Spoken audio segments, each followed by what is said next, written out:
Are you struggling for consistency in your sim racing? Does your iRating look like a roller coaster? If so, we have good news for you. The way to get more consistent is to first understand what you're doing differently than the professionals. And VRS is the answer. With our competitive subscription, you will have the telemetry, setups, tutorials, and everything else you need to fully analyze your driving. Our data packs and the ability to compare your driving with the best in the world will show you exactly where to adjust your inputs, change your driving line, and shave seconds off of your lap times. And our powerful and precise Direct Force Pro wheelbase and precision pedals are being used by some of the world's best drivers. All these champions agree that VRS hardware is not just the best on the market, it's also priced well below the competition. So if you're looking to upgrade to direct drive and the best pedals in sim racing, VRS is your answer. If you want to get better, get faster,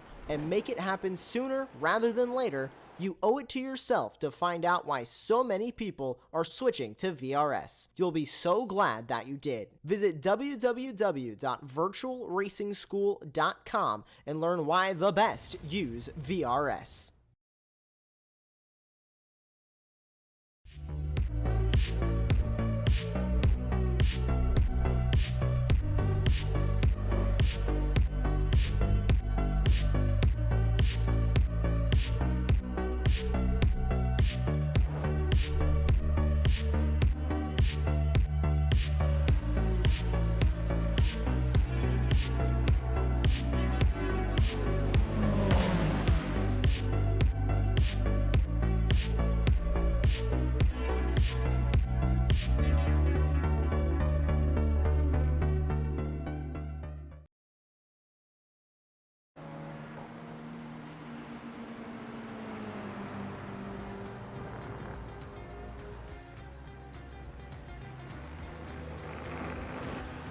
On this Valentine's Day, let me tell you all the reasons why I love tonight's venue.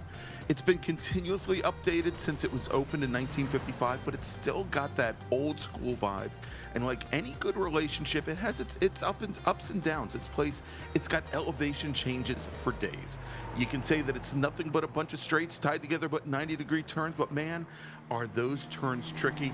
It tests your relationship with the car every step of the way, and boy, is it fast. Welcome everybody to the National Park of Speed and one of my loves, Road America, and the Ray Esports Racing League's winter season. Brought to you by Grassroots Motorsports Magazine, Spec Racer Sports, Common Gear, and Grass Paddock Motorsports here on Apex Racing TV.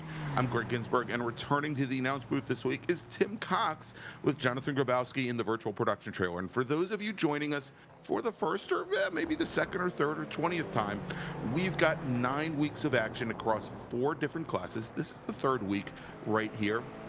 We've got Spec Racer Ford, we've got Spec Miata, and new for this season, 2 touring car classes, and they're on track right now, taking their qualifying here. We've got the Volkswagen TDI Cup cars, otherwise known as T4, and we've got the brand new to the iRacing platform Toyota GR86 Cup cars. Sometimes we'll refer to them as T3 if I lose my balance here. Each of our 4 classes, they're going to race 6 times over the course of this 9-week season. And so on tap tonight, we've got 2 20-minute sprint races, as we always do here in the Ray Esports Racing League. First up are going to be the touring cars, and back for their second go-around after a very hectic debut 2 weeks ago at Mid-Ohio, we're going to have the Spec Miatas. And don't worry, if you're in the Spec Racer Ford action, they'll be back with us next week. And so welcome, Tim. It's great to have you back in the booth this week. Definitely. And, well, it's 2 a.m. in the UK, but why would I want to stay up for it? Well, if I'm staying up for 2 a.m., you know it's got to be good. Love covering this series with yourself and Jonathan. I just love the racing. It's obviously, you mentioned Valentine's Day, St. Valentine's Day, or the Feast of St. Valentine, as it's otherwise known.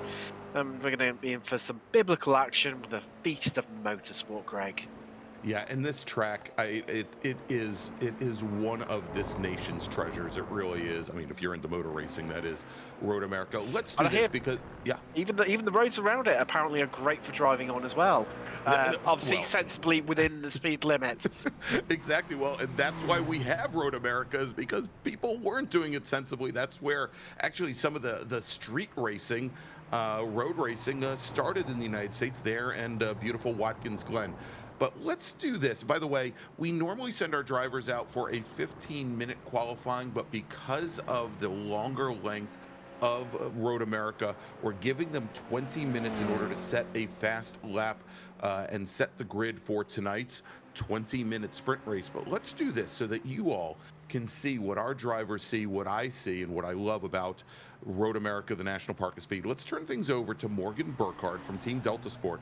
He's going to give you tonight's track guide of this beautiful track. Hello everyone, my name is Morgan Burkhardt for Delta Sport US, and welcome to the 4-mile-long, 14-corner Road America circuit nestled in the heart of Wisconsin. This is a very long, straight track with lots of 90-degree corners at the ends of the straight, so it's good for racing. As we're coming up to turn 1, we're going to try and brake between the 3 and the 1, really kind of throw the car into the late apex turn 1 using all of the track as we can, just really keep the minimum speed up to carry as much speed as we can. As we come down this hill, kind of bend to the left, brake pretty late, and then kind of bend the car into the apex, track out as much as we can. It's really about making all of the corners as wide as possible and carrying as much speed as we possibly can, because the straights are so incredibly long that every mile an hour, every tenth of a mile an hour that you can get coming out of a corner is a mile an hour or 2 or 3 at the end of the straight. So coming into the heavy braking zone at turn 5, we're going to look for the 2 board, using all of the entry pavement that we can get away with, hitting the apex, using all of the road on the exit we can get away with. Again, just trying to maximize the corner. And then coming up over the hill, we want to brake right under the bridge, throw it into the apex, kind of track out using, again, as much track as we can, a flat out kink as we enter the hurry downs. And this is where it gets kind of difficult with the carousel. It's a balancing act, as we're going to kind of brake at the 2 using this entry curve to get the car rotated. There's a dip on the apex that you want to hit, and that'll really bring the car into the corner. As the carousel, we're going to kind of come in from the center of track, just try and keep one solid arc with the steering wheel as we come through, trying to not to get on and off the throttle as much as we can, carry as much speed as we can, and again, solid arc, just balance the car with the brake and the throttle. I use a little bit of trail braking as we come through the kink, which in this car thankfully is a flat out corner, just minimizing the steering input to maximize the arc and carry as much speed as we can as we're coming down the long straight to Canada Corner, which is another hot passing zone. So we're going to kind of brake at the 2.5 pretty late, using all of the entrance, again, all of the exit, making every corner as wide as we possibly can. And then we're coming up to turn 13, which is a little blind over a crest. There's a lot of road if you really need it. It's not really a corner in this car. And the final corner, which is the most important one on the track, you're going to kind of come across the track, brake diagonally, and then get it into the apex using all of the little runoff curb on the exit as we come up the steep finishing line hill. It's possible, especially in this car, to draft right past somebody for the win. So yeah, there's a completed lap of Road America for Ray Esports Racing and Spec Miata.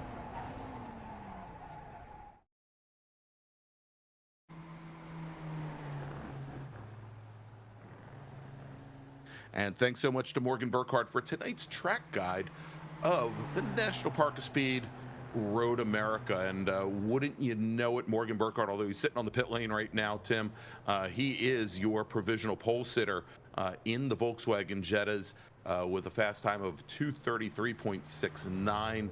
Kayla Patry, our provisional pole sitter, currently with just about 3 minutes remaining in qualifying for the GR86 Cup cars. It's even more impressive, Greg. He's out-qualified 7 Toyotas, albeit Mark Sherman being one of them.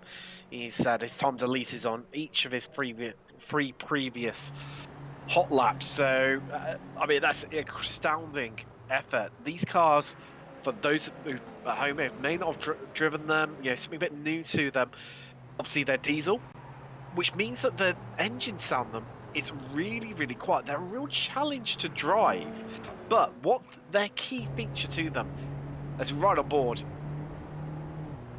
Feel the noise, feel the rush of 2 litres of diesel. Yes, there you go, ladies and gentlemen. But yeah, as I mentioned, this key feature is that they're really slippery in a straight line. Yes. And Yeah, we were mentioning just during the track guide there as well, you know, for if you want to take up endurance racing at full fuel capacity, you'll get a 3-hour stint out of one of these in iRacing, which is a long time to be sat behind the wheel on one set of tyres. I can tell you. Yes, I was going to say the fuel will last a heck of a lot longer than maybe the tires or maybe even the brakes. And we saw this even at Mid Ohio, where the Jettas were definitely faster in a straight line. They would, obviously they're not going to rev very high, but much more slippery even than the GR86s. The advantage that the GR86s have certainly is in cornering speed. And we'll have to see. I was talking to the league administrators when we ran this pairing 2 weeks ago at Mid Ohio, Tim. They did a combined start. Basically, this group gridded up based on their lap times, regardless of class. And at the front of the GR86 field, you can see like the top 7 or 8. They obviously didn't have to worry about the Jettas until they came back around. But it made for some very difficult racing between the two classes. And I think the thought here tonight, especially with the long straightaways here at Road America, is that they may put the two different classes, grid each class by themselves. Of course, we'll have to figure out which one is going to be the front group. But the thought is, at least for the first couple of laps, to have maybe a little bit better racing within each class. We'll have to see how that plays out, as we've got about a half a minute left in qualifying here. We're watching now Deacon Greenfield, driver of the number 36 car, that blue-green Logitech car, currently second fastest in the GR86s here, and he's working now his very last flying lap. Murphy Nichols, Giancarlo School are third and fourth currently. Now, we're looking here, and we've got, I believe, somewhere along the lines of 14 of the Toyota GR86s, and actually pretty evenly split, around 16 of the Jettas that have gone out on track. And we're going to talk a little bit more as to, I think, why we've got so much interest in the Jettas, because our new partner this season, Grass Paddock Motorsports, last week in the off week for these cars announced a really nice prize package, and it's not done on a per season basis. It's got it's really done to help promote and keep people racing here with the Esports Racing League. We'll get to that in just a moment. But Frank Schwartz, who's out in his Jetta right now in the number 24 machine, and actually, well, he's not now. He just clicked out of the session. He is the proprietor of Grass Paddock Motorsports. We'll definitely have to get him into the booth at some point and talk to him, but he's been very generous with a package, and we'll talk about that as the race goes on. Really quickly, Tim, here before we get to the grid, I did want to mention at Mid Ohio, Caleb Patry took the win in the GR86s with Schooler, Will Robbins, Skip Brock, Bob Cusera, your top 5. And that is exactly, if we take a look at the point standings in GR86, that's exactly how things played out. No bonus points for any of those drivers. And for the Jettas, there you go for T3, Patry, Schooler, Robbins, Brock, and Cusera, with John Wilson just out of the top 5. For the Jettas, or T4, Morgan Burkhardt took the win in the initial race at Mid Ohio 2 weeks ago. Beans Forster came home in second. Andrew Pallotta and Paul Sylvanik finished third and fourth, with Trenton Kramer coming home in fifth. And I think Trenton right now, currently your second fastest driver in qualifying, so he's definitely looking to improve on how he did at the Mid Ohio Sports Car Course. This driver's just running into overtime in qualifying here, and is able to finish out their laps. Not a closed hard shut, as you see in some series, and chance for the drivers few to improve, although not too many improvements going on. And Nobody able to displace Patry and Burkhardt at the top of the standings in their respective categories, Greg. But you're just saying, obviously, well, that's gone horribly wrong there. Yeah, for that's for Mark Mark Sherman. I think. Yeah, Yeah, that that's didn't look too good. not how he intended, or maybe one of those, like, oh, I've had enough of this and just stuck it in the wall out of pure frustration. Let's take a little look at the replay. So he's we got a couple down seconds here. Yeah. So it's coming down into 5. 5. Ragus. Yep. Ah, there we go. Yep, and that is, that is not uncommon there to get a little loose. And these GR86s, Tim, the braking I think has proven to be, or the braking in combination with the wild weight transfer that you sometimes get in this car because the suspension is a little maybe a little underdamped. It's been an issue that your typical trail braking doesn't seem to work all that well. You typically have to get off the brakes and then turn the car in, and looks as though that was he might have maybe had a little bit too much weight transferred to the front of the car when he turned in there at 5. But like we said, bunch of 90-degree corners, and none of them are easy. No, definitely not. And a big shout out to iRacing on that one. Obviously, the sim that we're using this evening for providing the Toyota GR86 for free. Yes. Didn't have to do that, and it's been incredibly popular during the officials, and you can see why. It just brings great wheel-to-wheel action, side-by-side racing, and as a driver's ticket to the grid, I know that's what we're going to have this evening, Greg. All right, so what we're going to do here, and I'm looking at the grid as it's forming up, we are going to have the two classes separated, and we're going to have the GR86s up front. I'll run down the starting order there if you want, Tim, and then we are going to have the Jettas starting back behind. So in your first group, our GR86s with the pole time of 231.293, it's Caleb Patry driving the Delta Sport number 198. Deacon Greenfield's going to start just to his left in the number 36 machine. Row number 2 is going to be made up of Murphy Nichols from Smoketown Brewery Racing with Giancarlo Schooler from Delta Sport starting on the outside of row number 2. Andrew Wozencroft, he'll start 5th tonight with Nagase Yokishikawa starting in 6th. Justin Huffman is going to start 7th in the GR86s. I believe his son is driving in the Jettas today, or probably in the Jettas today. Yes, Antonio Rice will start in 8th. And row number 5, Brian McRae with Josh Justice starting 9th and 10th. I just saw Josh racing in Spec Racer Fords at the real Circuit of the Americas this weekend. Did a great job during the Sunday feature race. Jim Brewster, he's going to start 12th with Charles Vaccaro. Brewster's going to start 11th with Vaccaro starting in 12th. Then we've got Mark Sherman and Rich Green, Morgan, and then I'm going to turn it over to you because I think we've got Morgan Burkhardt, your pole sitter.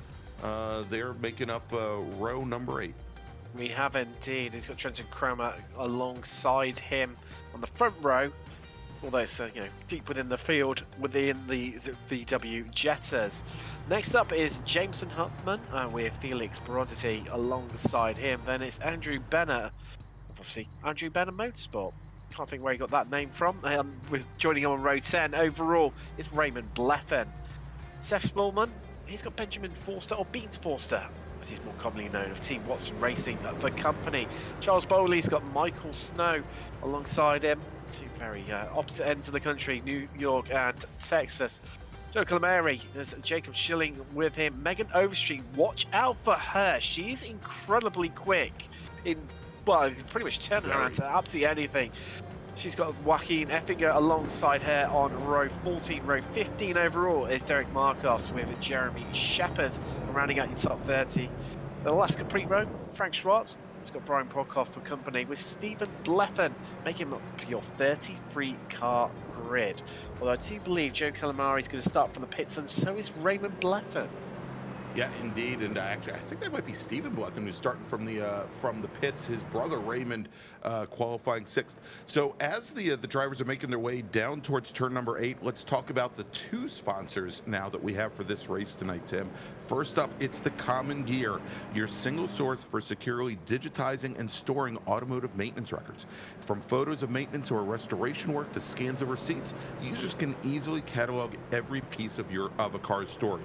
Digitize or scan and backup securely in one location. Documenting your diagnostic and repair processes is as important as the work itself. And with the Common Gear, you can keep track of the steps you take, the parts and experts you use, all the aspects of your car's history. Don't risk losing value in your investment due to lost or incomplete service or repair records. For more information, visit Common Gear at www.thecommongear.com or on Instagram at _common_gear.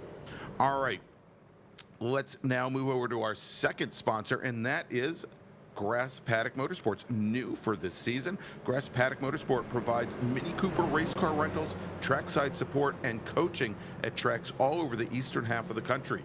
GPM provides podium-capable rentals for B-Spec, the fastest-growing class of racing in the Sports Car Club of America for 3 years running, and now the 4th largest class overall.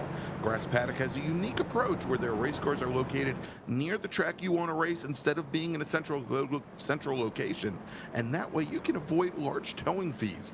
Come join us at Grass Paddock Motorsports, where Grass Paddock is not about our location, but about our attitude. For more information, visit www.grasspaddock.com. Look at that, Tim, just as they're coming into turn 14. Perfection, as always, from yourself. There we go, in the pace car now, braking towards that pit lane. Caleb Patry is going to lead the field up the tall Road America straight with Deacon Greenfield just to his right as they're getting ready for the green flag. And there it is. Green flag is in the air, and we are racing from Road America. We'll have that TDI Cup start in just a moment, as we now are still 2 by 2 all the way down through this 14 car field, with Patry to the inside. Greenfield, but as he got on the brakes, had about a half a car length advantage on Patry, but he's going to slide in right behind the 198 machine as they start to make the run down the hill towards turn 3. Murphy Nichols in that white Smoketown Brewery car, he's all the way to the inside as they're going into 3, as the Jettas now take the green flag, and it's Morgan Burkhardt in the green and black machine all the way to the outside, opening up that corner. The 2 red machines, we got his teammate Jamison Huffman now sliding in right behind in the number 89 machine. Trenton Kramer, who started off on the outside of the front row, he drops back in the 3rd. Felix Borodati now in 4th. Andrew Benna in the orange number 71 machine, he is running in 5th as all the Jettas now get into line. And Tim, I would suspect that we're going to see racing just like this, because those cars work amazingly in the draft. And it looks like, yeah, Vaccaro going off early, dropping to the back of the GR86 field there over at turn 5. Let's take a look, see what happens here. I get the feeling maybe a bit of outbraking here. So on the run down to 5, bit of a tricky one as always, where it just drops away from you. And all did very well to avoid everyone there. Wow. I think he realized he got on the brakes a little late there, Tim, and just broke to the inside. Either that or, you know, if you take a look, he has gone and taken the tow back to the pit lane. He might have had some equipment issues. That's one nice moment. He's normally referred to as a bit of a Coe Brown moment. We've had to change the lead-in VW Jetta. So there's all sorts around there. Oh, and into the wall. There's a big accident, Greg. And that is, I believe, Brian McRae in the Yokohama car. He goes off. Jim Brewster. Jim Brewster in the 933, the red 933 machine. He impacts the wall as well as they came out of the kink. And as we've got the Jettas starting to come up, and we're going to see Brewster, I'm sure, trying to get out of the way as we have our new leader, Jamison Huffman, in the Jettas, and all the Jettas coming past Brewster. Let's take a look, see exactly what happened here as McRae turned in for the kink. And you notice he missed the apex there, Tim, by about 1.5 feet. Ran wide, dropped the wheels at the outside, came over and clipped Brewster with just enough force to throw Brewster into the wall. Wow, Brewster, the innocent bystander in that, coming through there full chat, nowhere to go. You're at full commitment, the car fully loaded up. You can't make its adjustments that you could do, even something like a GT3. Oh, get ready for the impact. Oh no! And you know, Brewster might have moved to the. You could tell he was waiting to see what that other car was going to do as it was bouncing through the air, but he might have moved to the right, maybe a touch too late, I think. And oh, contact between Burkhardt and Jamison Huffman as they go into turn number 1, as our Jettas are now starting their second flying lap here. And wow, much bigger difference. Contact again. Yeah, Burkhardt and Trenton Kramer getting together as they make the run down towards turn number 3. That may move Burkhardt, who is our winner in week 1, may see him drop back another position. Although he is he's got inside position on Felix Borodati there in the yellow number 59 machine. And now you can see Andrew Benna trying to decide whether he should follow Burkhardt down in the 5. He might make a late lunge there, trying to push Borodati to the outside as they come up the hill. And of course, we've got another left-hander as they come under the Corvette bridge here at turn number 6. But look at how many turns it takes to get a pass done as Burkhardt now moves back up into third as we've got 3 wide coming into the hurry downs. That was Raymond bluffing around there. Just what they were trying, I mean, 3 wide is ambitious anyway in any sort of car, and let alone 2 wide around that section of the track, and it was never going to work out. And Bleffen on the outside, the ever opportunistic Raymond Bleffen. You're going to watch him just get squeezed there. That was a bit of an assistant from the 71 just to push him wide. Yeah, we had Beans Forster, Benna, and then we had Bleffen.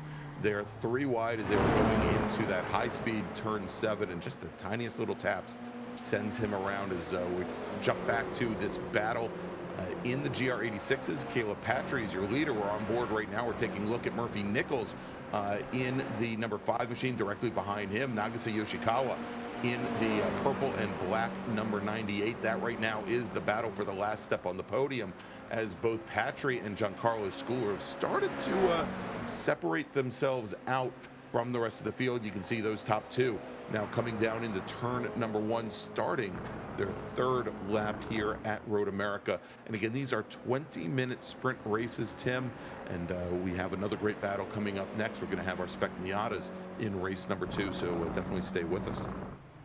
Well, you say, wow, sprint races, Greg. This is becoming a bit like more of attrition as that's Overstreet.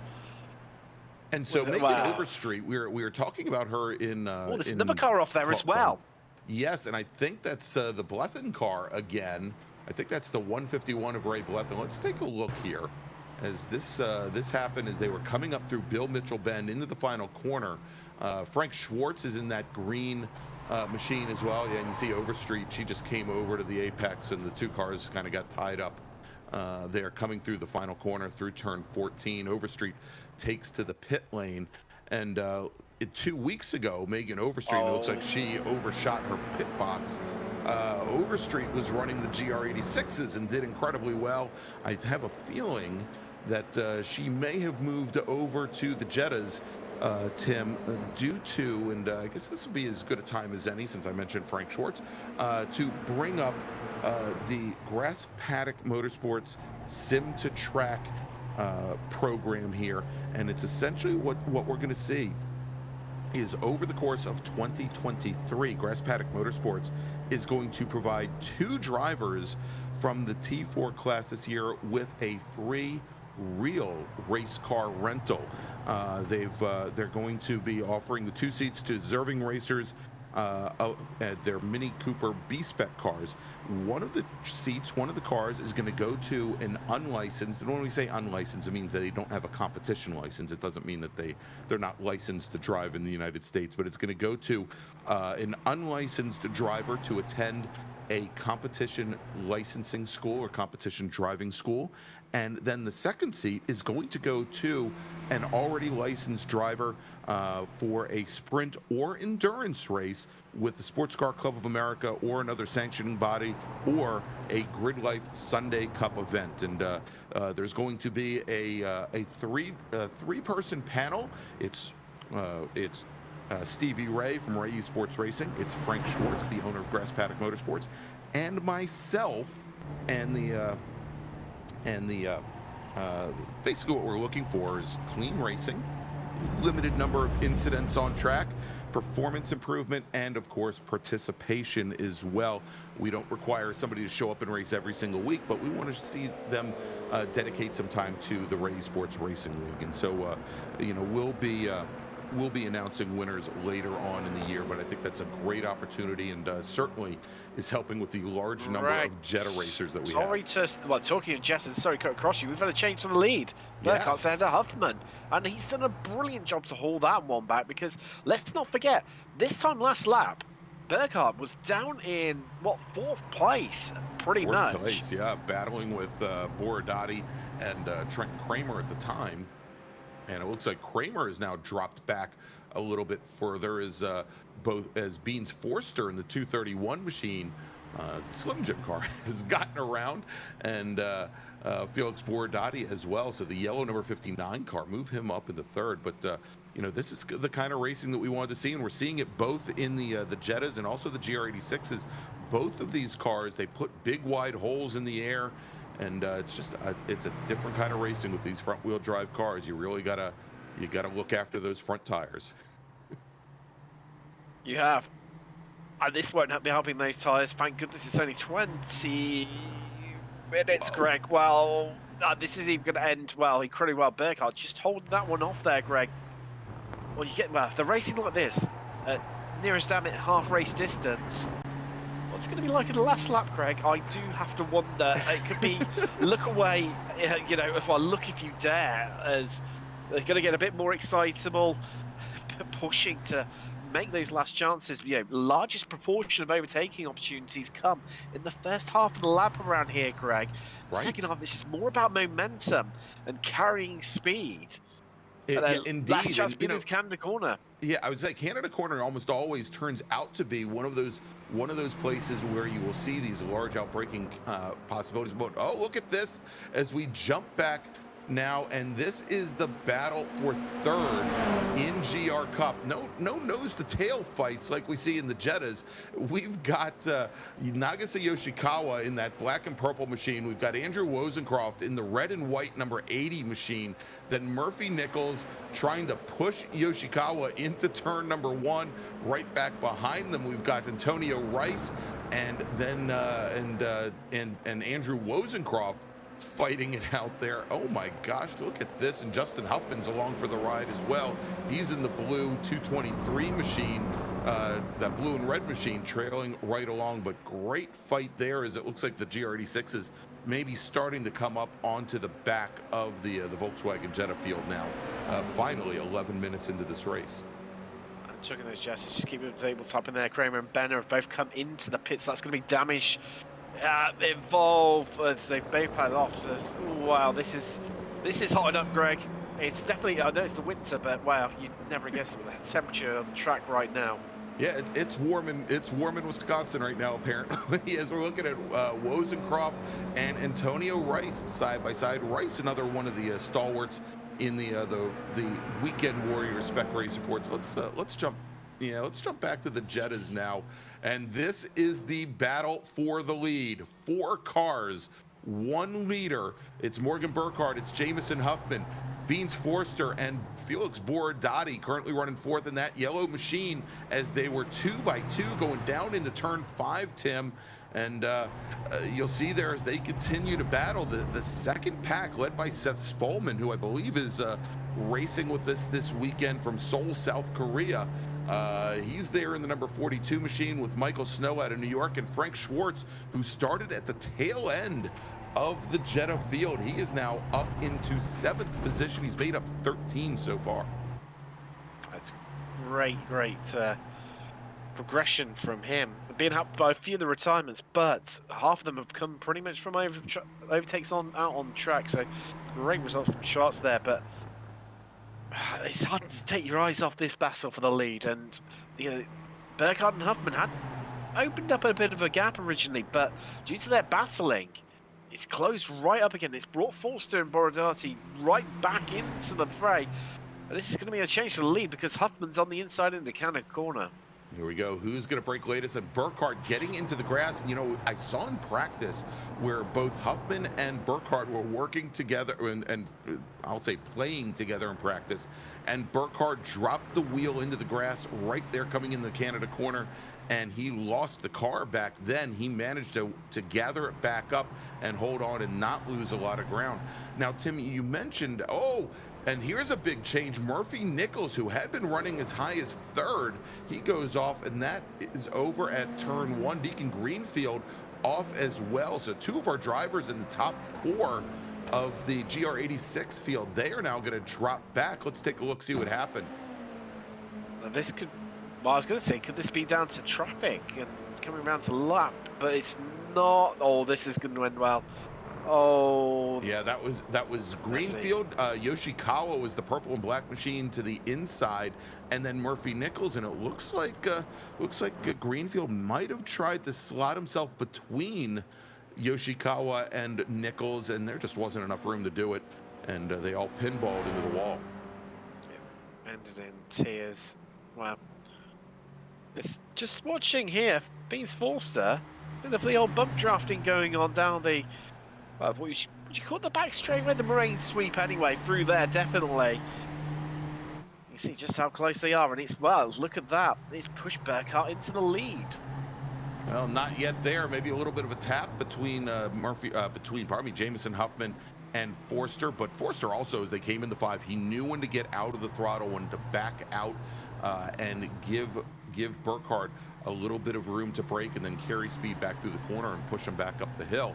But, you know, Tim, you were talking about, you know, how quick these Jettas are in a straight line and how they are really quite aerodynamic. But they, much like the MX-5s, they put a big bunch of dirty air behind them and open up a big hole there. They're wide, they're tall, and they draft very, very well.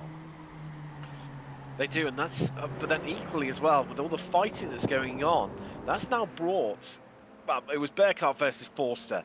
Their fighting brought Burkhardt versus Huffman. That brought Forster and Borodati into it.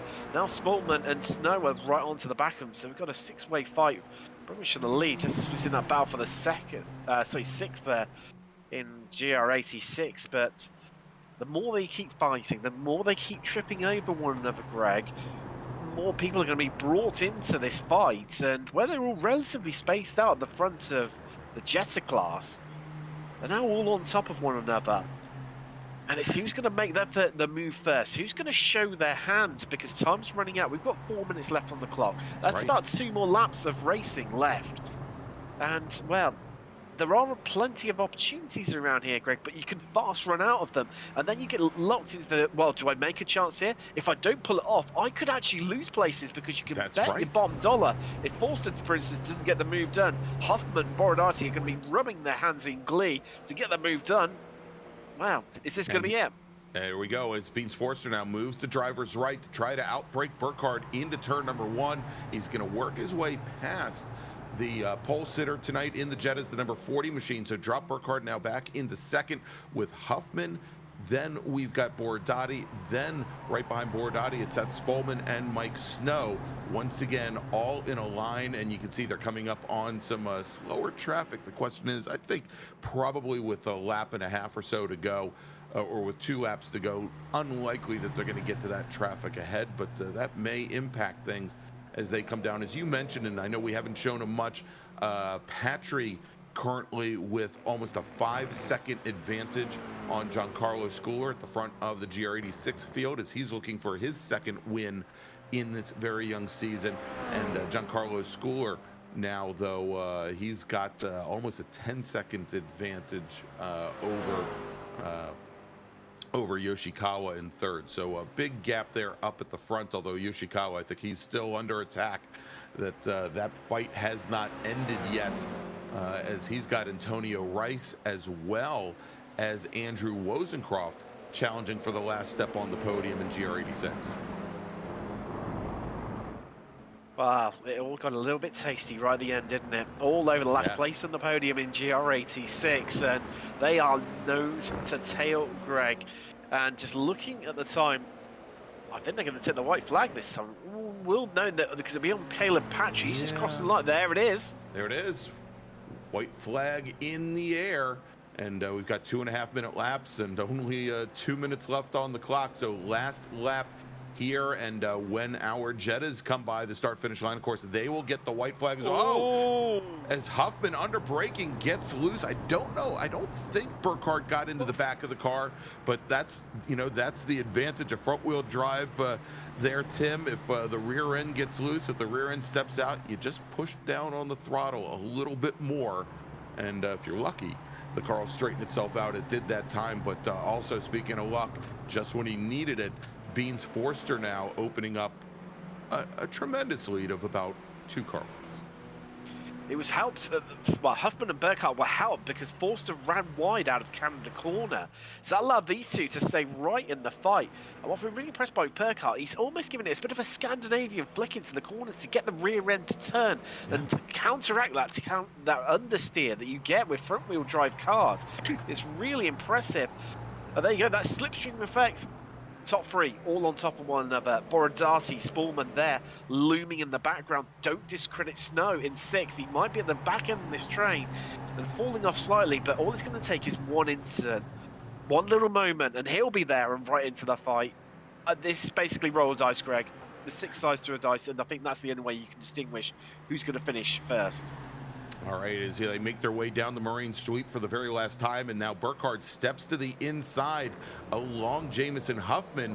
Can he get 1 car or maybe 2? He's definitely not close enough to battle our leader, the 231 machine of Beans Forster, but Morgan Burkhardt now moves up in the second, and that lead pack in the Jettas, they're starting to come up on the back of Justin Huffman, who you see there has got some aerodynamic disadvantages in the 223 car, the red and blue machine missing a hood, and directly in front of him, Rich Green. And I thought that perhaps they wouldn't get up to these cars before the end of the race, but they may play the spoilers here, Tim, as the Jettas are catching fairly quickly. All right, coming up the hill, coming up the Road America Straight, and taking our first win of the night, it's Caleb Patry, driver of the number 198 Delta Sport GR86. He takes the win. Coming home in second now, coming underneath the starter stand, it's going to be Giancarlo Score. Thankfully, he didn't slam on the brakes right in front of that other car. And coming home in third, in a diamond formation, it's going to be Nagase Yoshikawa. He takes the 3rd spot on the podium. Antonio Rice, he manages to hold off Andrew Wozencroft by, I believe, 0.08 of a second. And here we go. It's the battle for the win in the Jettas, Tim. They're coming down into the final corner now. Forster's going to have to do it the hard way here, Greg. Right around the outside. He's going to carry momentum, and that's going to help him up the hill. And so does Jamison Huffman help his teammate push him up? Does he push Forster up as they come up to the line? Definitely long enough to draft past. And as they come up to the start-finish line, taking the win with a little bit of help from his friends, Beans Forster, margin of victory, 0.03 of a second over Morgan Burkhardt. Jamison Huffman, who helped play the spoiler, he finishes 0.06 back from there in third. Field Sportati Seth Spallman will finish just off the podium. Michael Snow will come home in 6th. Frank Schwartz works his way up into 7th position. But great fight there at the end. And, you know, for cars that draft so well, Tim, that Road America Straight, getting a great run out of the final corner is absolutely paramount.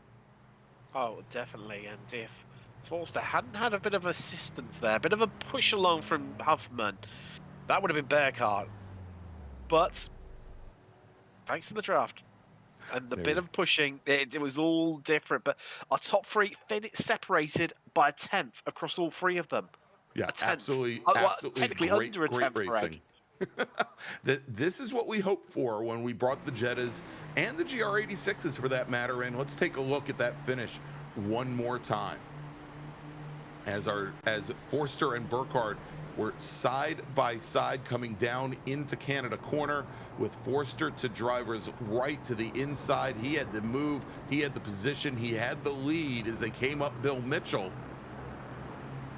Burkhardt cheated to the inside. He was going to get hung out to dry, perhaps, coming in the 14 if he couldn't get around the Forster machine. And you just see Jamison Huffman there hesitate for a moment. He gets the run out of the corner, and then he's got to choose who gets the win. Does he push Burkhardt? No, he pushes Beans Forster. He moves over drivers right and pushes the 231 into the lead and the win.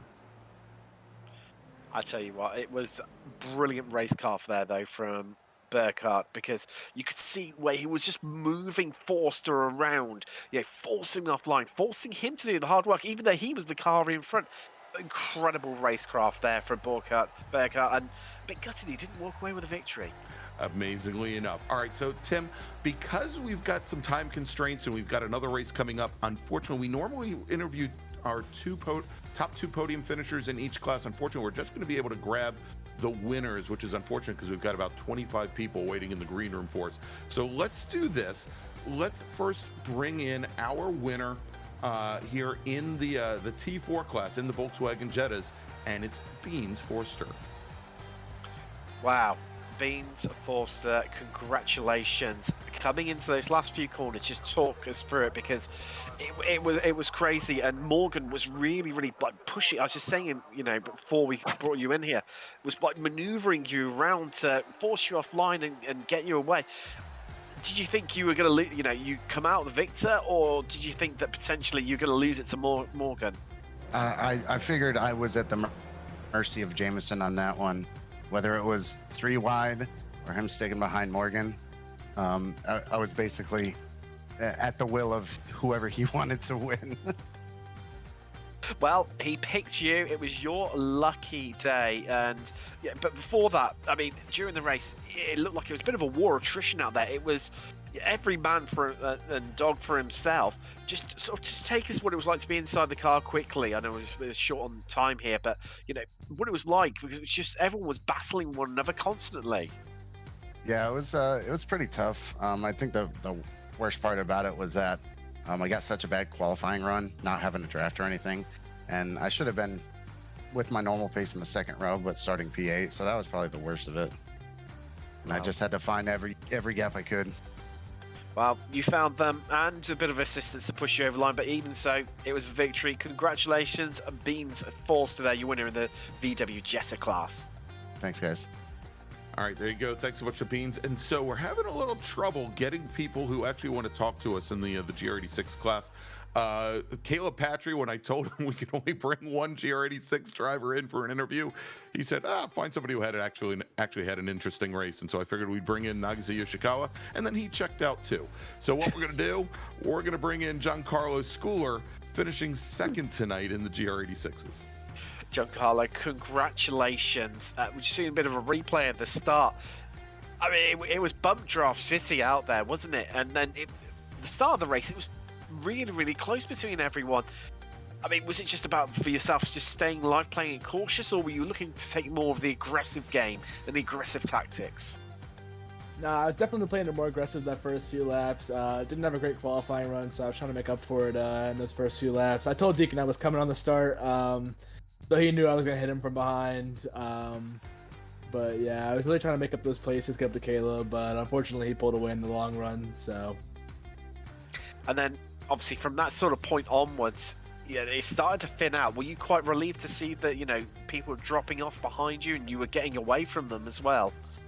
Yeah, it was nice. When I finally realized that I wasn't going to be able to stick with Caleb, it was nice to know I had a nice little buffer behind me, just in case I made a mistake or anything. Luckily I didn't, but yeah, the buffer was nice just to have. Definitely. Well, congratulations, Giancarlo. Second overall, and in the GR86 class, it's Giancarlo Schooler from Delta Sports. Thank you. All right, there you go. Congratulations to Giancarlo. And so, Tim, let's do this. Let's take a quick little break. Let's thank some of our partners and sponsors. And when we come back, we'll have race number 2, another 20-minute sprint race.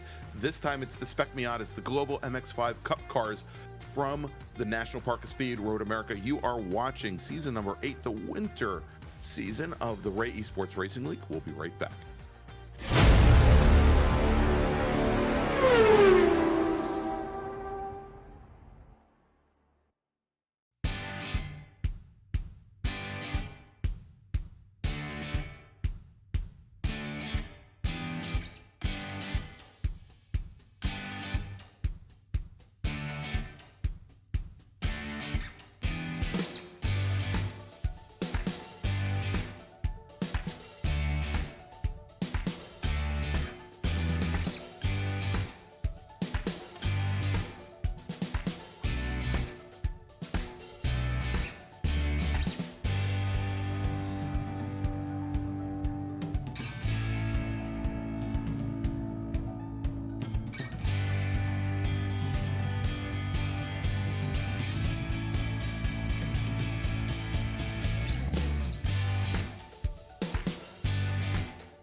And welcome back to the National Park of Speed. Happy Valentine's Day, everybody.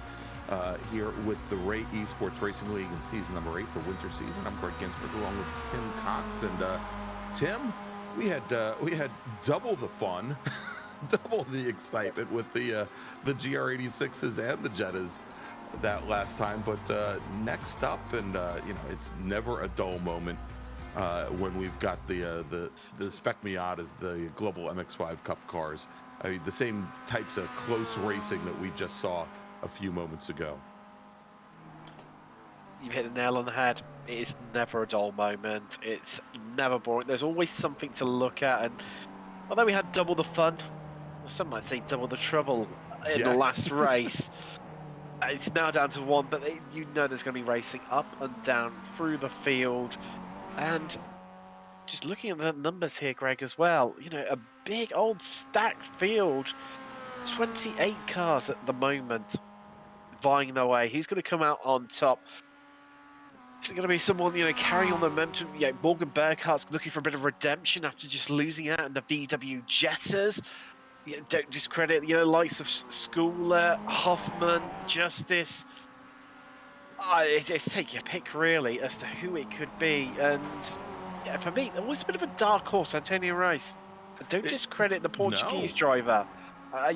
Yes, incredibly strong in the Spec Racer Fords, but he's the kind of guy, he can turn his hand to anything. He's a wily old fox, and he'll show these kids how it's done. It's interesting. So our other announcing partner here on the Ray Esports Racing League, DJ Clark, who also announces, much like you have, the Weekend Warriors League. The one comment he made about Antonio is he's very strong in qualifying. Yes, but incredibly. Sometimes when the pressure is on in race situations, he doesn't rise to the occasion. And so, we'll see if that happens. That was somewhat the case this past race in the Jerry Simpsons. He's been working on a lot, Greg, from when I was covering the Spec Racer Ford series, the Weekend Warriors, as you're just mentioning, that he was definitely Mr. Saturday, as it is, the phrase goes, electric in qualifying. I remember at Daytona, him putting it on the front row, and he's in the second category within Spec Racer Fords, the inverted commas, the weaker category. Electric qualifying, but then that was it. Always qualified near the front, but then really struggled. He has been working on his consistency in racing conditions in his racecraft, and it's started to come to the forefront. Yes, there's still a bit of a mistake in him. He's not quite there, but he's improving, and that's it's really starting to show from his race results that he's putting in recent times. But then you've got likes of Overstreet. She's qualified well down at this stage in qualifying. We're not too far away from the end. We've got about a minute 20 left on the clock. And she's and Overstreet, I think, is on only her second flying lap right now. Here, He's forced to. He's had both his times deleted so far. Yes. So there's going to be a bit of a everything's been jumbled up in the air. Unless the likes of Overstreet and Forster can put in some decent times. Deacon Greenfield, he's had his first time deleted as well. Yukawa, he's just on his first flying lap. He's going to squeeze that one into the depth. It's all or nothing for him. Yeah, it's tough. It seems like almost a third of the field here has not been able to put in a valid lap time. Basically from 20th on back, as drivers have had these off tracks here at a very difficult Road America. So real quick, Tim, as the clock is running down on qualifying, and we've got Morgan Burkhardt, your provisional pole sitter, with Schooler and Patry, who is our race one, one of our race one winners. Let's quickly take a look back to last week at the Circuit of the Americas, where the Spec Racer Fords race. They're going to be joining us again next week at Sonoma. Morgan Burkhardt took the win. That's 2 wins in 2 races in the Spec Racer Fords for Morgan Burkhardt. Murphy Nichols finishing second. Beans Forster came home third, with Jim Brewster and Megan Overstreet rounding out your top 5. And if we take a look at the point standings now in Spec Racer Ford, Morgan Burkhardt with 51 points. He's got a 14-point advantage now over Megan Overstreet in second. Jim Brewster another 4 points back from there in third. And then Beans Forster, who was our season 7 champion, he finds himself currently 1 point back from Brewster in fourth. And Stevie Ray tied right now with at 32 points with Beans Forster. Actually, I'm sorry, that is not Stevie Ray. That's Andrew Wozencroft that's tied with Beans Forster. All right, and so as the clock is winding down now, let's take a look, and now as good a time as any. Round number 1 for the Spec Miatas was also last week, and Morgan Burkhardt, he took the win there with Giancarlo Schooler, Deacon Greenfield, your top 3, with Beans Forster and Michael Snow. I should mention that Caleb Patry was not racing with us at Circuit of the Americas, and so that's pretty much how the points are playing out right now, with Burkhardt, Schooler, Greenfield, Forster, Snow, and then Andrew Wozencroft and Charles Bailey. Well, Forster, all or nothing, final lap, gets himself onto the second row of the grid. He'll start 4th. Look at that. And Beans Forster, Tim, was our season 6 champion, as I mentioned, in Spec Racer Fords. but also in the Spec Miatas. And we ran the Formula IR04, the F4 cars last season as well. He was the We had some champion great there as racing in well. that. We had some great racing in the F4s, didn't we? That's It right. was absolutely scintillating. But I mean, Morgan Berthart, talk about putting a stamp of authority. Well, I was saying in qualifying. Well, even then, yeah, actually improving. He jumps up onto the front row with Bergkamp, but just before that, he was 4/10 clear of the field.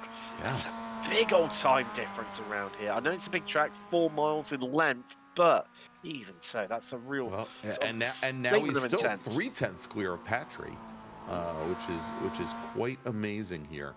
And of course, we as Burkhardt provided tonight's track guide and how much he has to saw at the wheel to keep that MX-5 going around this track. It's, we talk about how neutral handling these MX-5s are, but it's a lot of work to get these cars around Road America quickly. And obviously Burkhardt, for the moment, at least in qualifying, able to do it almost 3/10 faster than any other driver.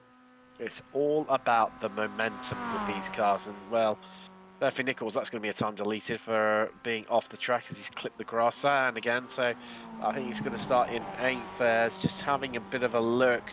So just your Justice out on the track. Mark Sherman's just come across the line, so qualifying's done, dusting him. Well, there you go, Yeah. and it's done for Justice.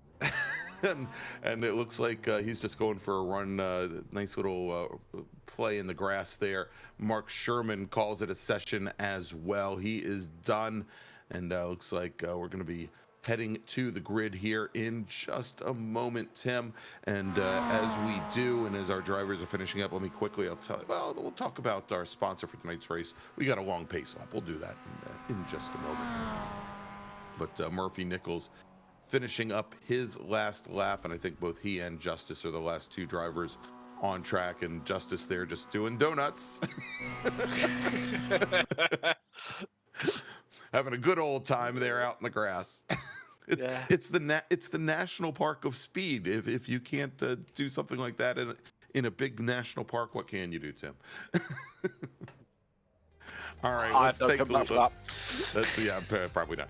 Let's take a look at our starting grid for tonight's second race of the evening, the Global MX-5 Cupper, the Spec Miatas. Morgan Burkhardt with a pole time 2:32.180, and that was I think about 2 seconds faster than the GR86 car. So I found that a little bit surprising. But Caleb Patry, 3/10 off, or 309 thousandths, if you want to be more exact. He's going to start on the outside of row 1. Giancarlo Schooler, driver of the number 111 Delta Sport machine. We've got 3 Delta Sport drivers all at the front. Beans Forster from Team Watson Racing, he's going to start in 4th. Then we've got Bradford Gould, who's going to start on the inside of row number 3 in the number 97 machine with Antonio Rice. Great qualifying run for him in the 914. He's going to start 6th. Then we've got Lewis Lockshine. He's in that orange number 124 machine with Murphy Nichols. He does qualify in 8th position. Then Nagase Yoshikawa, he's going to start in 9th with Charles Vaccaro starting in 10th. And Jameson Huffman and Josh Justice, they will make up row number 6. And I'll take one more here as we've got Michael Snow. He's going to start 13th today in the 077 machine. And then it's Megan Overstreet driving the 044. She'll start 14th. Jim Brewster. He's got Andrew Rosencroft for company alongside him, Justin Huffman. Lines up alongside Trent Kramer. Then running at the top 20 and row 10, Charles Bowley. There's Mark Sherman for company. Jeremy Shepard in the 70, so that's alongside the 700 of Joaquin Effinger. They've got Joe Calamari with Joshua Soto, Soto not setting a time in qualifying. Likewise, Eka Sassonet in Greenfield, Borodati, Snow, Green, Bleffen, with running out the top 30, all not setting times, and likewise Andrew Benner running out your 31 car grid. All right, so as the pace lap has begun, Tim, let's talk quickly about our sponsor for tonight's second race of the evening, and that is Grassroots Motorsports Magazine. They're built for the true sports car enthusiast, and Grassroots Motorsports has one mission: to be your personal guide to the sports car world. Whether it's online at grassrootsmotorsports.com, in print or in person, The racers and builders, the car nerds at Grassroots Motorsports take you behind the scene and show you how to make your car better. Along the way, they'll give you a taste of everything else this hobby has to offer, from 1,000 horsepower track monsters to cool street cars built in driveways. They also maintain a collection of staff-built project cars because hands-on technical articles, they're not typed behind the desk, they're scribbled down in the garage. To not only read but become part of your story, head on over to grassrootsmotorsports.com. And so, Tim, as we see here, a number of drivers looking to get some heat in the equipment. I don't know if you spotted it, Greg. Sorry to go across you. Right in the background, Stephen Bleffin had a bit of an excursion at turn 3, and I just caught him right in the background. Just sailed off into the distance, across the grass and into the barrier, and he jumped straight to the pits. And let's take a look, because I've never done anything like that before in my life, in real life. No, me neither. Let's take a look as he was trying to catch up to the back of the field here. And looks like Mr. Blethyn now finds his car in the pits as he's trying to get repairs. And, you know, this is, well, actually, it was Ray Blethyn who had the issues during the previous session. I'm wondering the way he went off there. I wonder if Steven also was perhaps having some mechanical issues. He has in the past, but that car now is sitting in the pit lane, and you can see it there all by its lonesome. I was going to mention Josh Soto starting all the way towards the back of the field in the number 07 machine last season, and I believe it was DJ who was in the booth with me for this race. We were at Sonoma Raceway, and Josh Soto started at the very rear of, I believe, a 20-car field, and he worked his way up and could not manage to get by Beans Forster for the win, but hounded Beans Forster for the last 2 laps of a 20-minute race from Sonoma, and you know how difficult it is to pass at Sonoma Raceway. Oh, yes.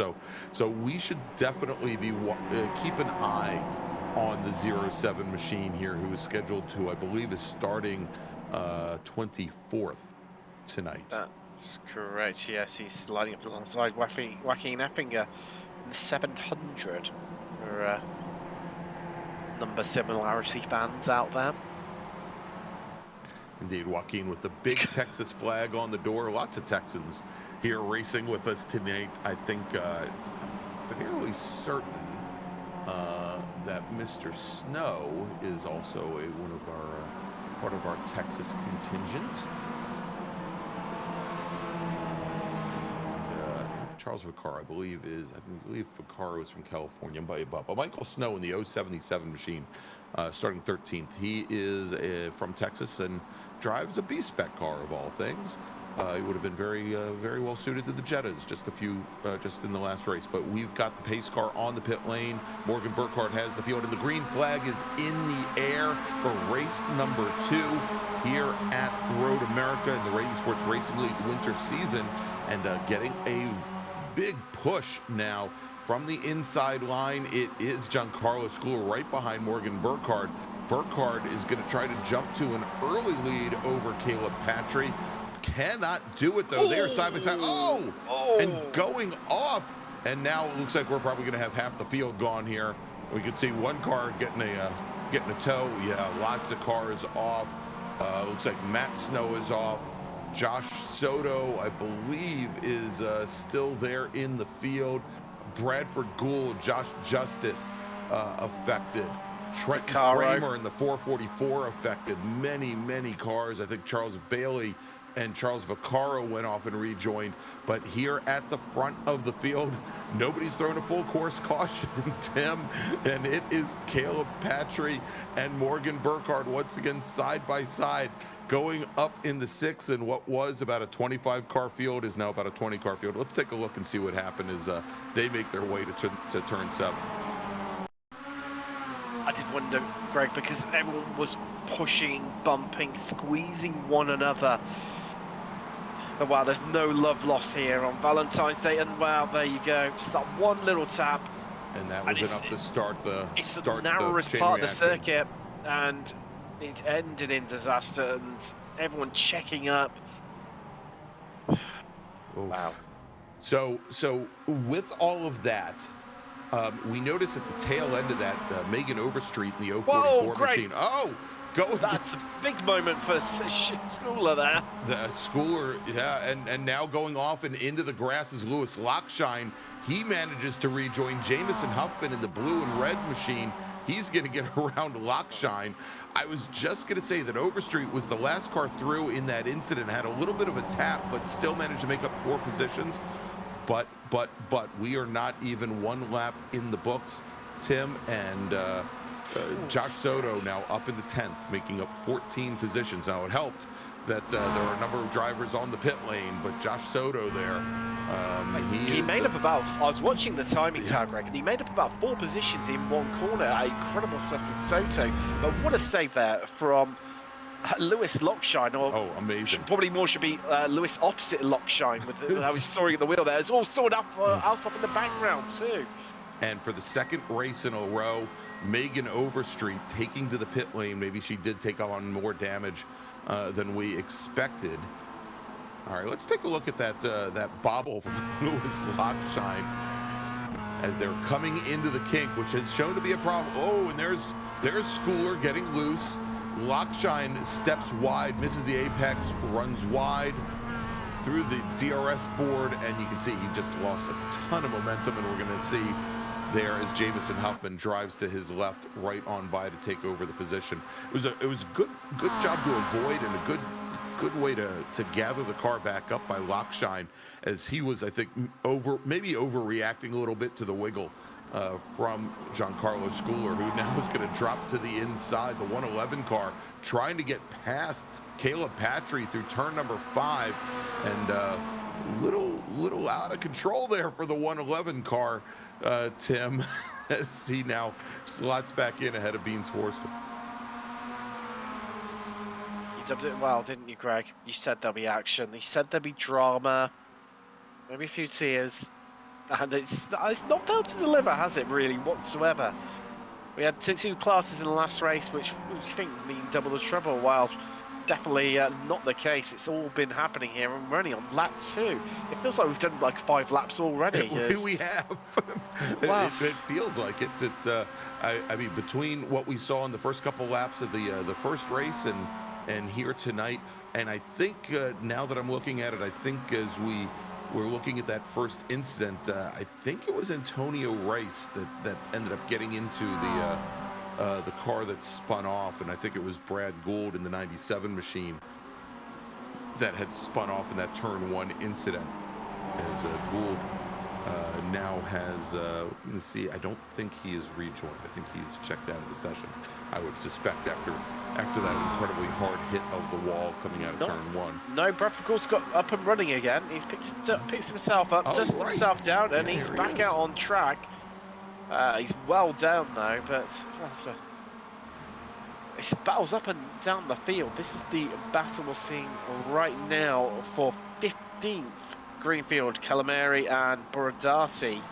And remember, and I think Camilleri started towards the rear end of the field as well, did not put in a qualifying time. Yeah, that's correct, Greg. I mean, respectively, they're up 11, 7, and 10 places. Yeah, largely they picked their way through the melee and mayhem that we saw. Oh, and speaking of mayhem, it is both Jamison Huffman and Murphy Nichols taking identical lines through the grass, coming through turn number 1, and now Caleb Patry's going to run wide coming out of turn 3. Might have just kept it on the exit curbing there, but ends up losing position to Giancarlo Schooler, so move him now up into 2nd. And Tim, we're only 5 minutes, 6 minutes into this 20-minute race. Well, oh my gosh! I don't know if I can take this anymore, Greg. No. I mean, we've still got 3/4 of the race to go, and with what's happened so far, it's normally as the 18-9. He's held it.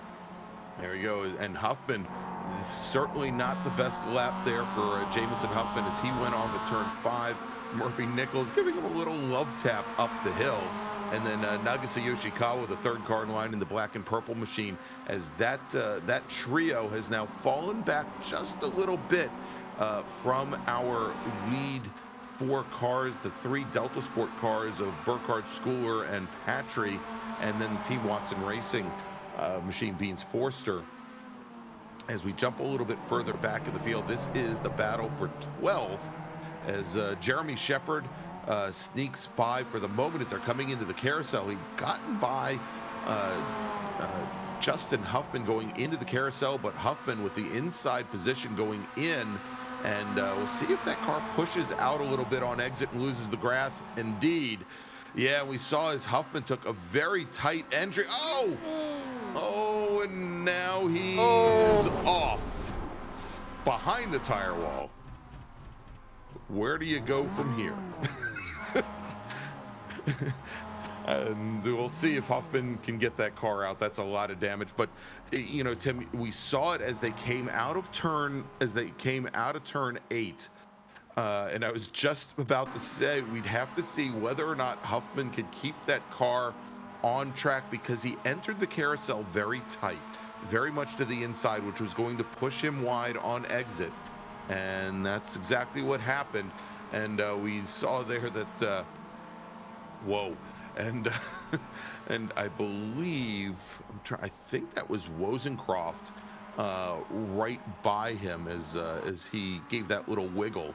And Wozencroft just avoided catastrophe as well.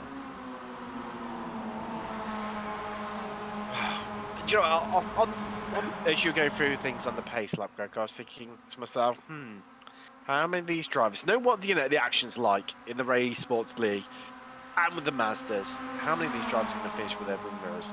Well, so far, there's as we see here, they've all got their wing mirrors, but many of them have, tried to invent a rallycross circuit around, mow the lawns for the groundskeeper here in Road America. Josh Justice was just showing them the way at the end of qualifying. Yeah, definitely. Definitely, but this battle up front, I get the feeling this is not going to go away whatsoever between Burkhardt, Schooler and Patry. And don't discredit Forster. He'll be right in there. Jameson Huffman, if there's a whiff of a bit of a chance, he'll be there to take it and capitalise it. But he's bringing along something for the run. Murphy Nichols and Nagishi Yoshikawa as well. We could see a 7-way battle for the lead, especially if these lots up front start to get into one another, Greg. That's going to slow them up. We saw that earlier, especially in the Jettas, where what was a 2-way fight for the lead, then became a 4-way fight, then became a 6-way fight, where they were just tripping up over one another, backing themselves up into the cars behind. Although as Burkhardt almost gets the car loose as he puts the front wheels into the grass coming around the last bend before Canada Corner. But I get the feeling these 4 drivers, they seem to work much better when they're in close proximity with the MX-5s than they did with the Jettas. And of course, Patry was in the running in the GR86 machine earlier, but all the other drivers here were in the Jettas. And I think a lot of that is the Jettas, they can take some pushing around every once in a while. I think you still have to be a little more cognizant of where the other MX-5s are, because you can get set off, much like we see Josh Justice now, and I believe that's Gould over by Justice, and it has not been a wonderful evening for Bradford Gould. Let's take a look as they are now coming under braking into turn 5. Oh. Wow. Yeah, and there's nothing Gould could have done there. Well, he was alongside. He pretty much got the move done. Then got a bit worried, backed out of it, and elected to tuck back in again behind Justice.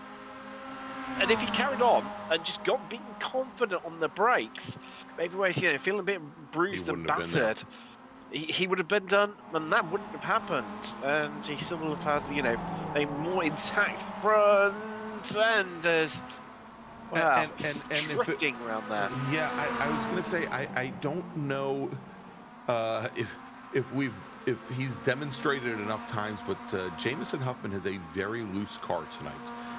We saw him run wide, lose the rear end coming through 1. We saw him just now coming through 5. He did it earlier also coming through turn 3.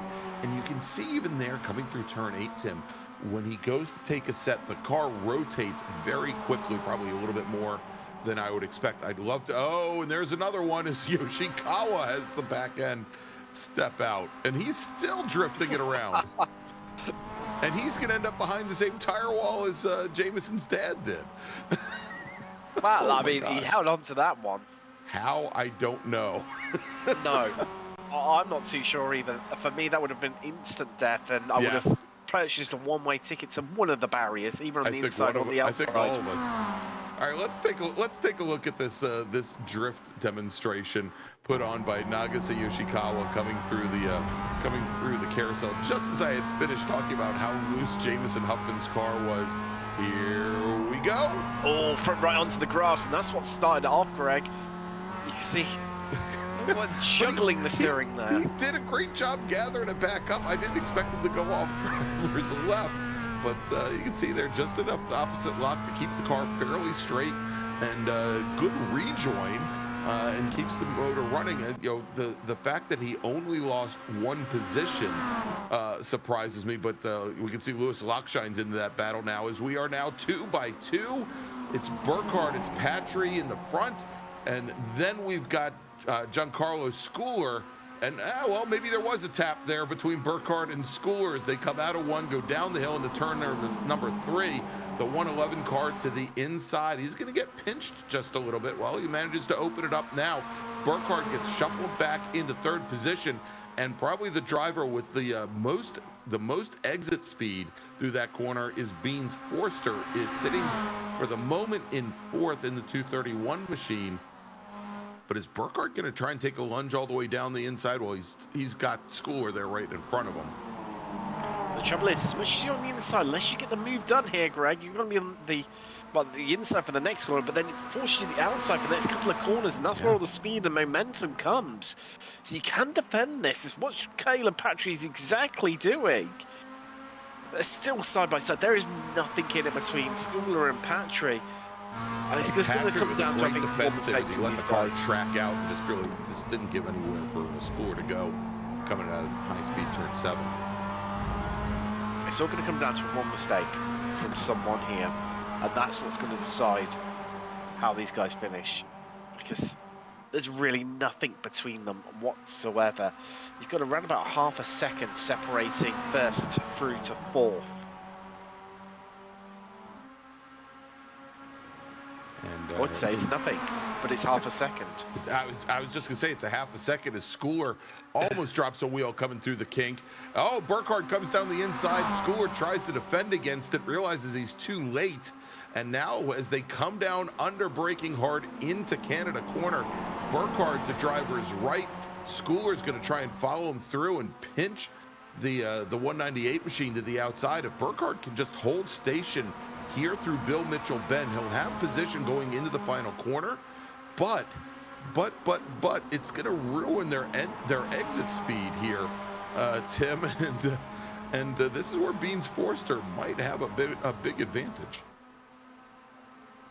Hoffman is 2.8 seconds behind with Murphy Nichols in tow.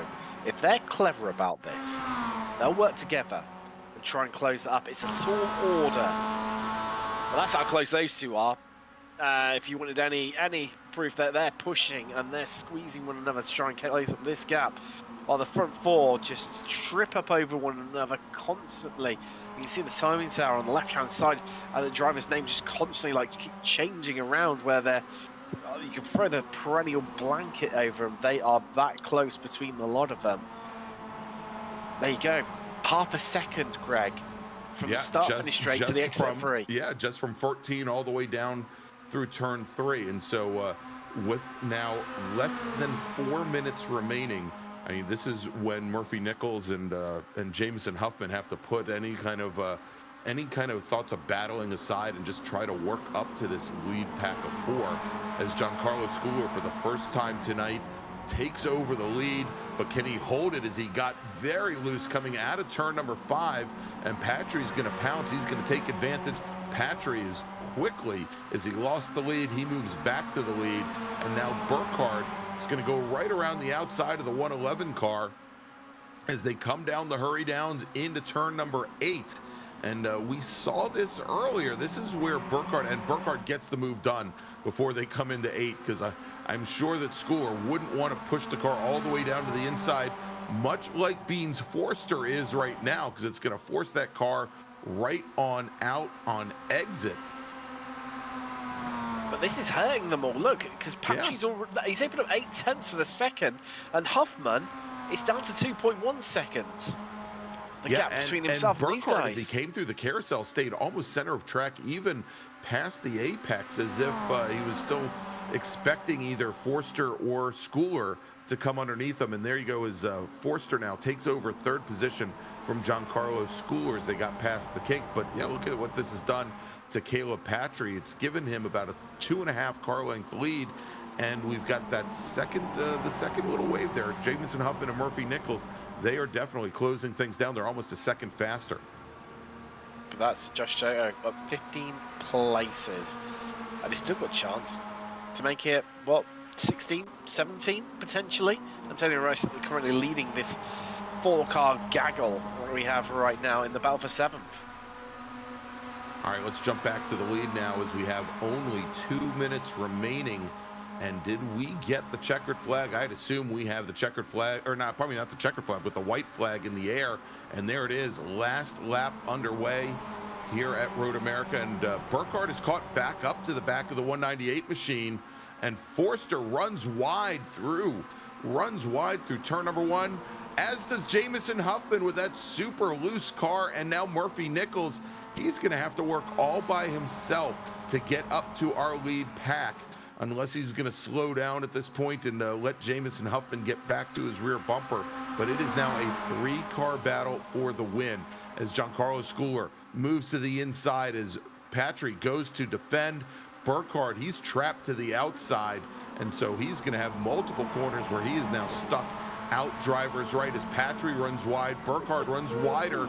Schooler, can he get up to the back of Patry or even back to the back of Burkhardt and sneak underneath?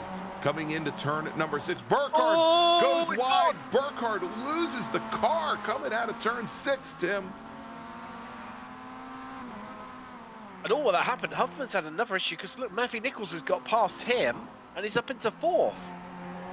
It's all happening, Greg.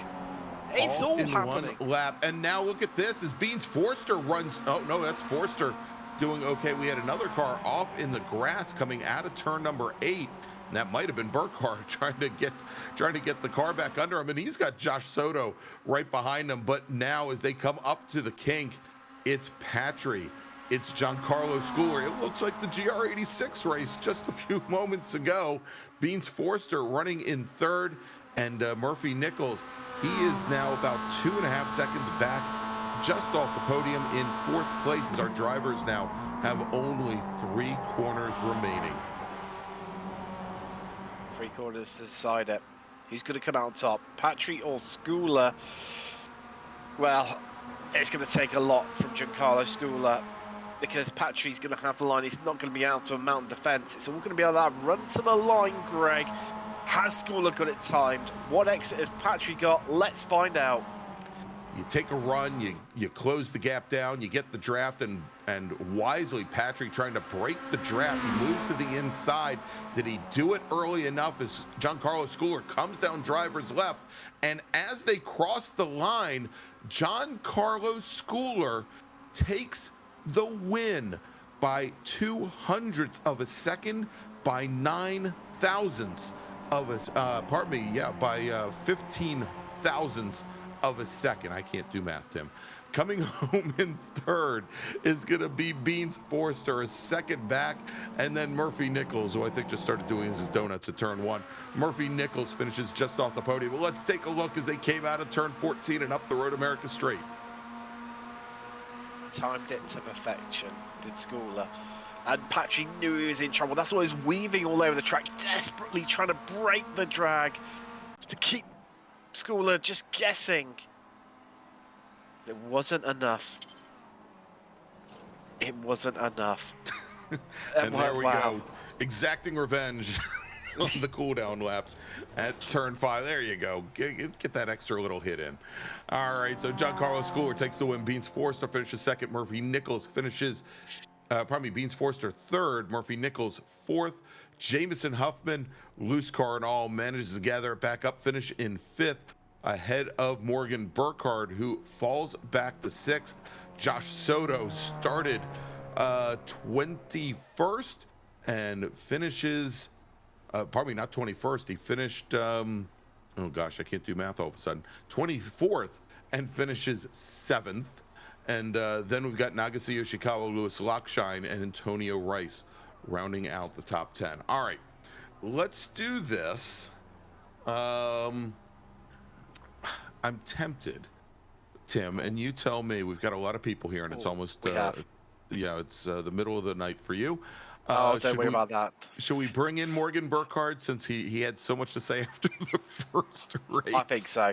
It might be great entertainment here on the YouTubes. Let's talk first to Morgan Burkhardt, who finishes sixth tonight in MX5s, but he probably still has a lot to say about the Jetta race. Morgan Burkhardt, take it away. Morgan. Wow. I mean, the Jettas, they're basically touring cars. And you took that touring car spirit and transferred that across into the MX5s. You were banging doors, you were pushing, you were shoving. It was almost a bit of a slugfest out there. Just put us inside the car. Was it all just incredibly great fun? Or was it a bit angst? Oh, it was all an absolute hoot. I think out of the top 7 finishers, I think all of us were talking to each other during the race, or at least the top 7. Like after lap 3 or 4, we were all talking to each other, and then about halfway through, just like, I don't want to just like stay in line anymore. We'll just throw the gloves off and have some fun, and that's exactly what we did. It was an absolute blast. I'm still smiling ear to ear. Oh, I mean, that's great to hear. See, so sixth, you've got to be a bit disappointed by that one. I mean, but even so, I mean, you've walked away with 1 victory at least. Could have been 2. I mean, did you think there was a chance? I mean, of the victory here today. I mean, yourself, Giancarlo, and Caleb were all over each other. Beans was poking his nose in where probably he didn't quite want it at times. Do you think there was a chance of the victory here in the Spec Miatas, or do you think, well, this is just going to go anyway and it's going to be what it is? I definitely think I could have, had I not. I mean, I got dirt on the tires coming out of turn 5, went up the hill and went into 6, and I tried to leave JC some space and kind of understeered a little bit off, dropped the wheel, and then it was just gone. But I've had that not have happened, I think I could have given Caleb a run for his money into Canada Corner. So I'm still happy with 6th. I mean, I had an absolute blast. Well, that's the main thing. Right, Morgan, we'll let you go and, well, if you're old enough, go and have a beer and go and try and cool down after that one. And if he has a beer, there are going to be some police officers. Okay, right. Yeah. Out in Charlestown tonight. Apple cider, I think you guys call it. That would be more his speed tonight. Yes. Yes. It's non-alcoholic over there. There we go. That's Morgan Burkhardt, who finished 6th here today in the Spec Miatas, but obviously picked up the victory in the video Jettas in the previous race. I'll go grab All right, there you go. Tell you what, now let's bring in. We talked to Giancarlo after the first race. We did. We talked to Beans after the first race. Why don't we bring in our winner, or probably not our winner, but our 2nd place finisher in the MX5s? Let's bring in the Caleb Patry. Depending on how that goes, maybe we'll talk to Giancarlo Sculler. Oh, exactly. Caleb, wow. You said after, in the green room to Greg, after the first race in the Toyotas, didn't really want to talk to us because it was a boring race. Well, not exactly that. Well, it's been a quiet event for yourself when, we speak about you at the very start of the race and then don't feature you at all until you're about to cross the line and take the victory. Congratulations on that, by the way. Completely contrasting race for race 2 in the Spec Miatas. I mean, we just talked to Morgan. He was saying it was an absolute hoot. Really good fun. I mean, you've got to be. I mean, how much you gutted, or are you in awe a bit of how Giancarlo just pipped you at the line there by 1500ths of a second? I mean, I was a little disappointed because there was a point in that lap where I thought I had it, and then I guess it didn't get as good of a run out of, I think, turn 8. So lost a little bit of time there, but no, it was very, very clean, fun race between all four of us, and that's kind of how I expected it to end. You know, somebody waiting till the very last minute and drafting by you at the stripe. Yeah, I mean, we saw how you were weaving and wiggling desperately, using all you could to try and break it. I mean, walking away from here though, a first and a second, realistically, if you said you're coming into this meeting, you were going to get that, you couldn't really ask for much more, could you? Or were you hoping for the double victory? I mean, honestly, the way that race went, I really couldn't ask for more. Obviously, the double victory would have been nice, but I mean, getting pipped at the line by, under a tenth of a second isn't a bad way to lose. Definitely not. Well, congratulations on the previous victory and the second ultimately. That's Caleb Patry. Thanks, guys. All right, there you go. Caleb Patry coming home second in the MX5s. Let's do this. Why don't we bring over Giancarlo Schooler? But as I bring him in to the commentary booth, I've already received kudos from John Burkhardt, that's Morgan's father, for looking out for his teenage son. All right. These young whippersnappers, I know, that put us all to shame in terms of their racecraft and ability. Yes. But Giancarlo, well, you timed that one to perfection, didn't you, at the final corner? Did you think did you think you'd maybe lost it, hadn't quite got it right, or did you have that bit of feeling within you coming out of the final corner that you were gonna get the victory? Yeah, it was definitely a 50-50 shot there. Really, I couldn't be more unsure about it. What I was most nervous about is I had 11X going through a last corner, so I knew if Caleb ran me off the road, that was it. So I made sure not to tell him that. So luckily he raced it clean all the way to the line. But yeah, even down to the final seconds, I still had no idea if I was going to get it or not. Well, we're running a bit of overtime here, so you can have the last 3 words to describe the action here today in the final race. Man, fun, intense, and brave. There we go. We won't include the ums and the ahs into that set of 3, but I think that's a brilliant way to distinguish. Congratulations, your winner here today, Inspect Miates, Giancarlo Schooler. Thanks, guys. All right, thanks so much, Giancarlo Schooler. Fun, what was it? Fun, exciting, and yeah, even down in the final seconds. Well, we're running a bit of overtime here, so you can have the last 3 words to describe the action here today in the final. Jonathan, they moved me instead of you. Yeah. That's a brilliant way to distinguish. Inspect Miates, Giancarlo. all right, thanks so much, Giancarlo Schooler. Fun, was it fun? You can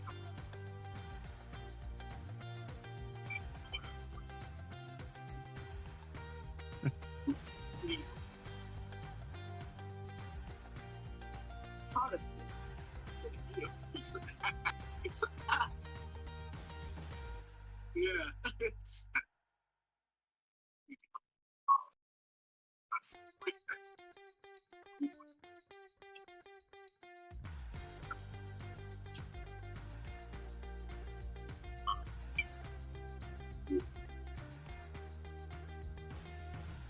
A memo. It'll be wild, it'll be Larry, it'll be action-packed, it'll be drama from green through to checkered. Indeed it will. All right, so for Tim Cox, and we're going to see Tim again with us here in just a few weeks. For Tim Cox and, of course, Jonathan Grabowski giving us all the great views and action and replays and everything else, I'm Greg Ginsburg. We'll see you next Tuesday night. If you haven't bought your flowers yet, it's probably a little bit too late. Wish your loved one a happy Valentine's Day, and we'll see you next week.